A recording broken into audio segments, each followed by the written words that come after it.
from? Oh, yeah?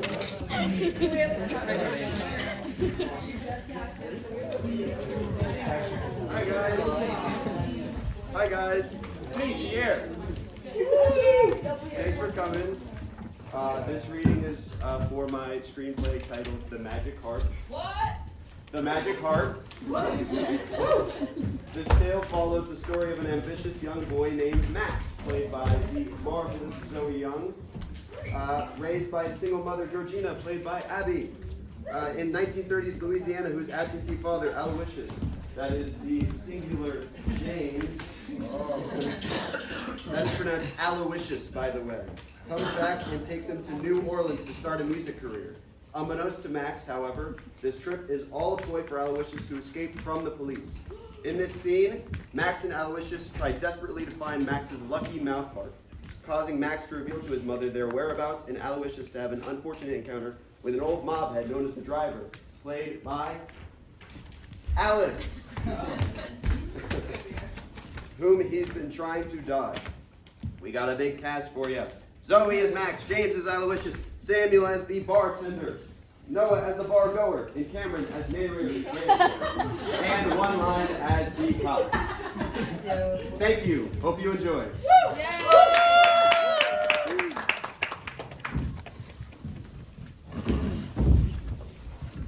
Interior, bed and breakfast, bedroom moments later.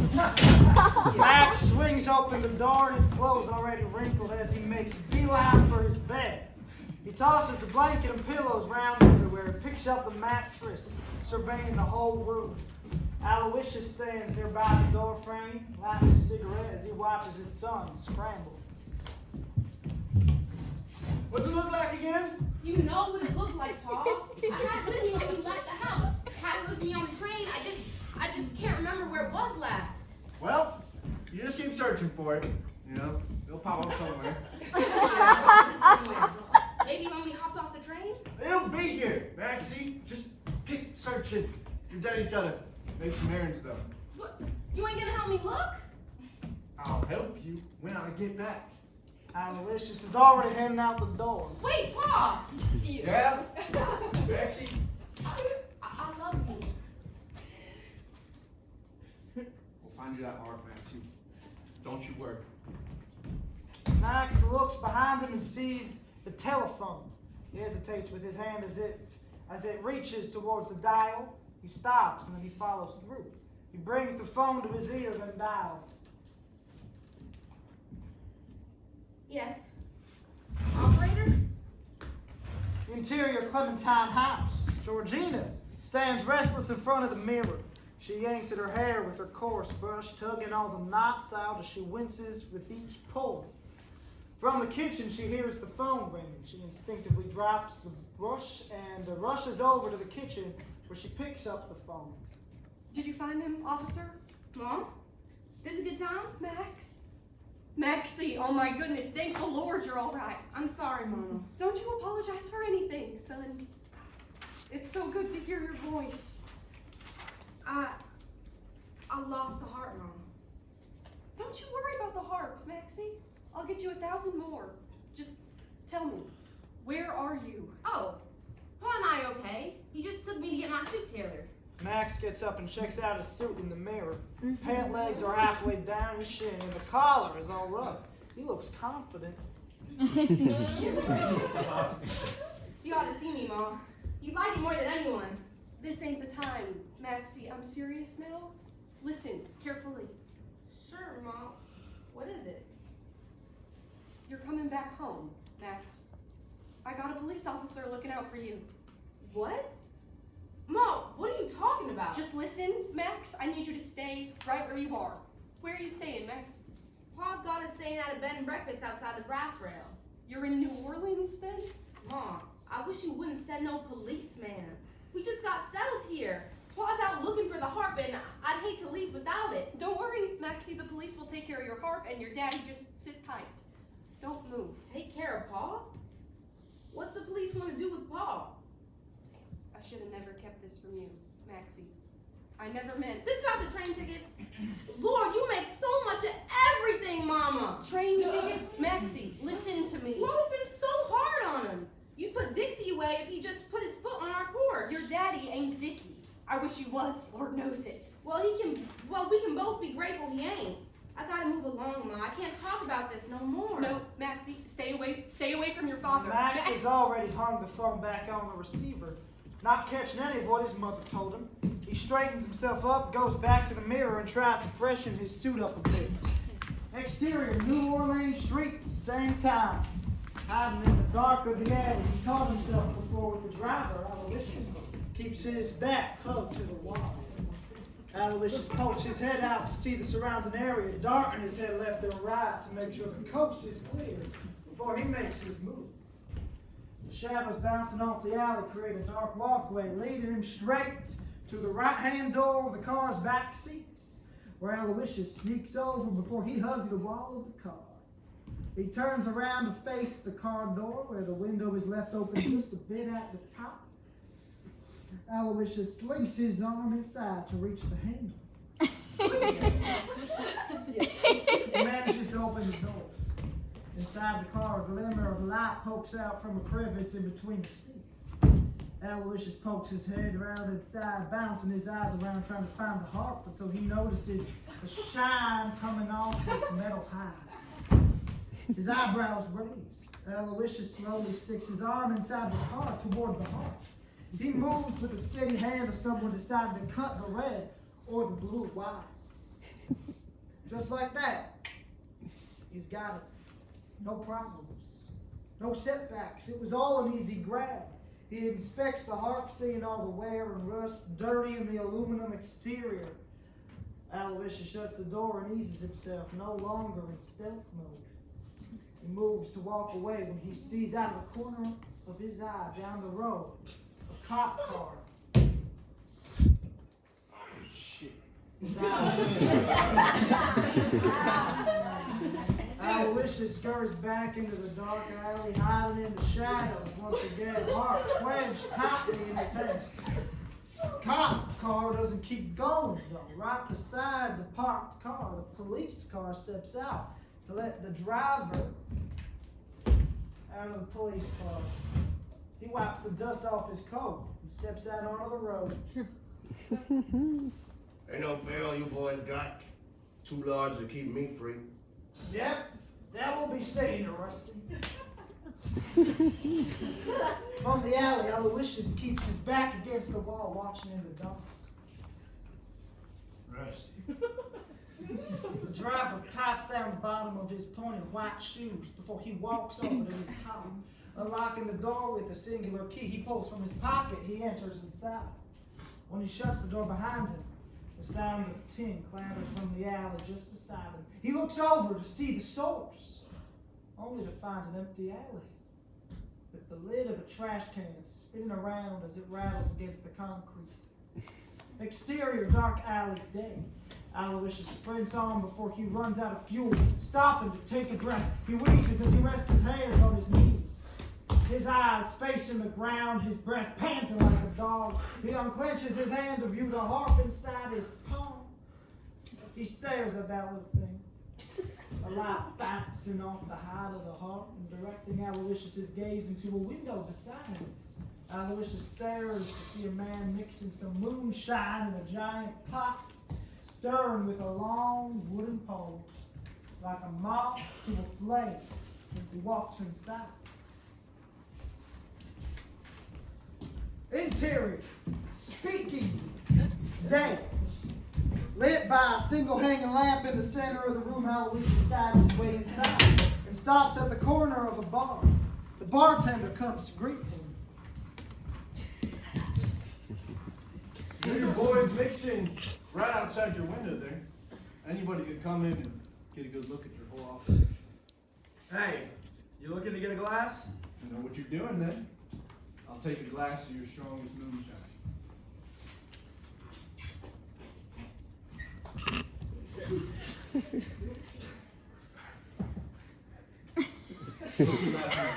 Hey, her, mister. Aloysius shakes his head as he clutches his drink to cool his nerves. Boy, gotta wonder where you've been the last 2 years, huh?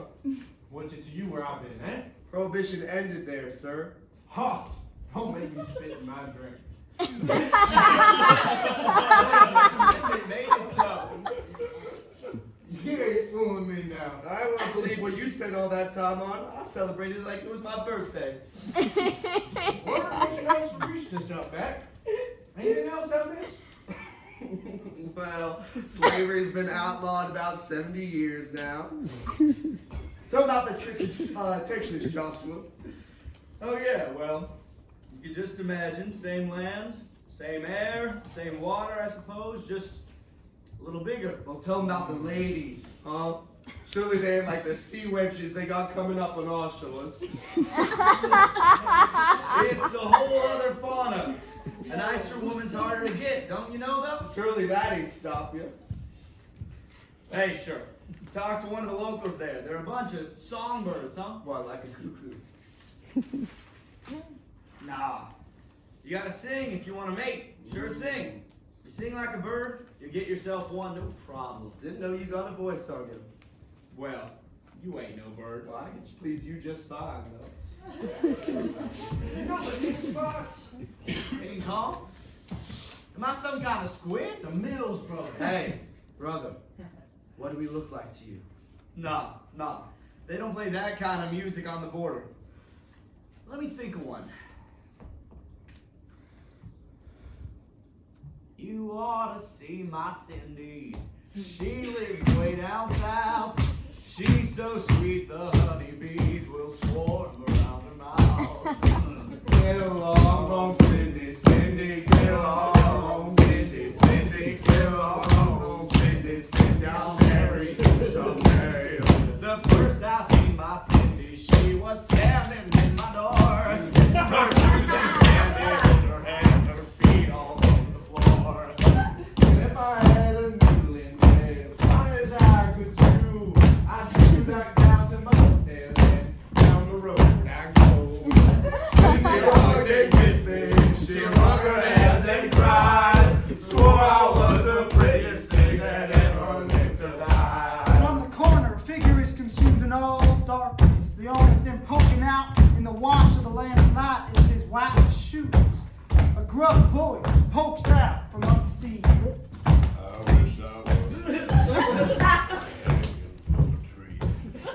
And every time my baby would take a bite on me.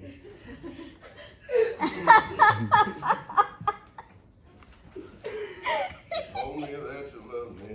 She called me sugar plum.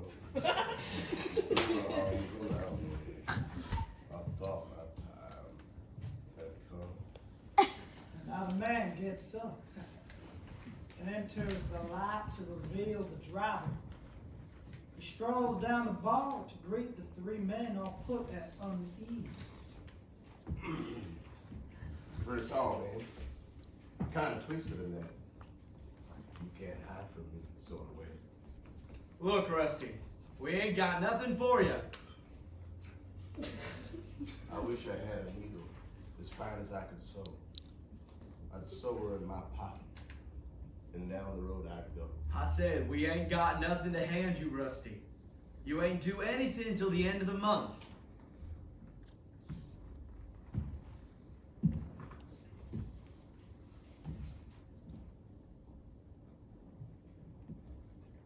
Lightning does seem to strike twice, it seems.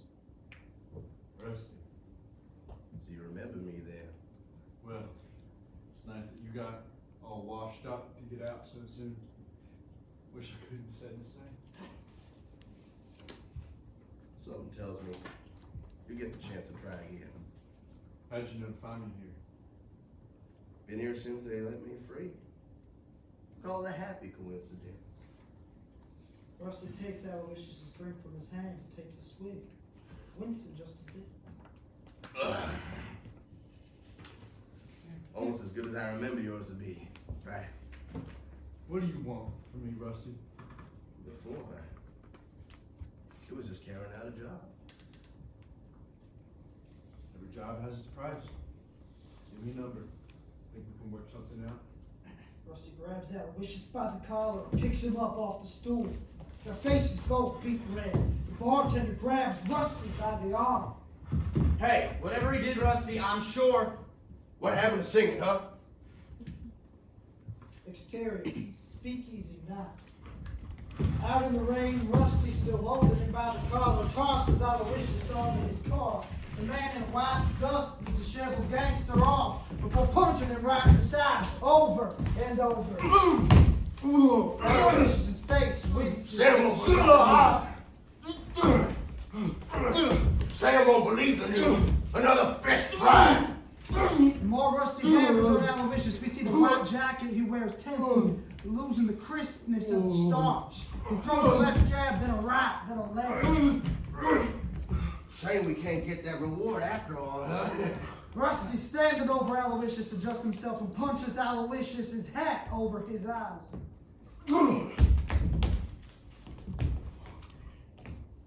Or was it alive?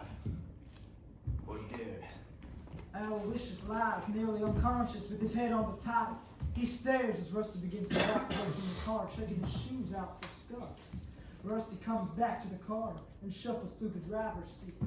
Al rummages in his pocket and pulls a knife out. With all the weight he can lift with his arms, Aloysius raises the knife and swings somewhat aimlessly until he punctures that tire.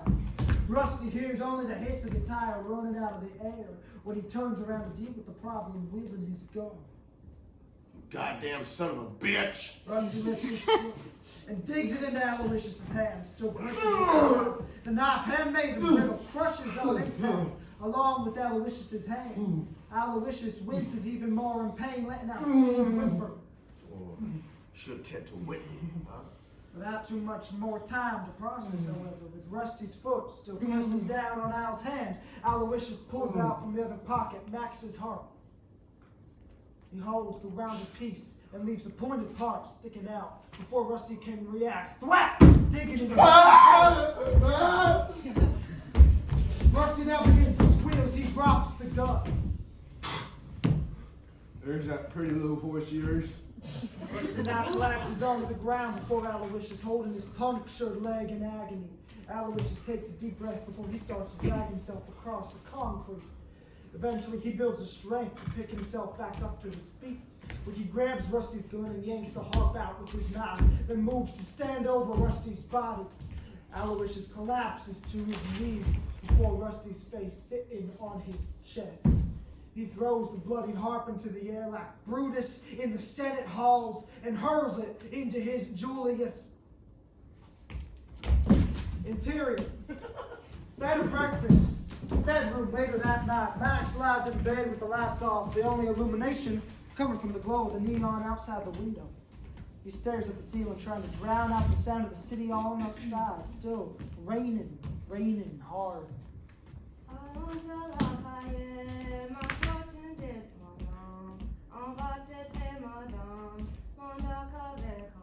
Max is singing light and shy, is broken suddenly by the creaking of a door. He quiets down quickly and feigns being asleep, tossing over to his side to look out the window. From the square of light that enters the room, Aloysius' silhouette reaches Max's peripheral, who senses his father having to look. Even without seeing the full detail, we notice the bruises and cuts all over him. Instead of heading back to bed or to see his son, Aloysius heads straight for the bathroom. When the bathroom light turns on and the door is shut behind his dad, Max tosses himself out of bed with a bit of anger in the way he moves. He bats his tongue but strides his way to confront his father, heading for the bathroom door. He juts up his hand as though he were going to slam the door, but then stops himself. He puts his ear to the door, the faint sound of the shower, hitting water to skin, and ever so quiet sniffling. We see Max slowly, quietly pushing the door open to see him. In the bathtub, Max sees his father standing naked, his head hanging under the shower head and left hand against the wall, letting the water wash over all or several yellow, black, and blue spots covering Aloysius' back. Max stares disconcerted at his father, looking weak and narrow. Aloysius slowly, somewhat calmly, rubs the bar of soap on all his sores. Max slowly begins to close the bathroom door, trying his best to not make a sound. He watches his dad reach for a towel and washes the blood off his body as he goes down the stairs. Just as Max is nearly shut the door, Aloysius, with the towel wrapped around his head, drying off, jumps his head back. Max only notices a split second, feels the eye contact between the two of them. Before, however, the door has been already shut. And that's it.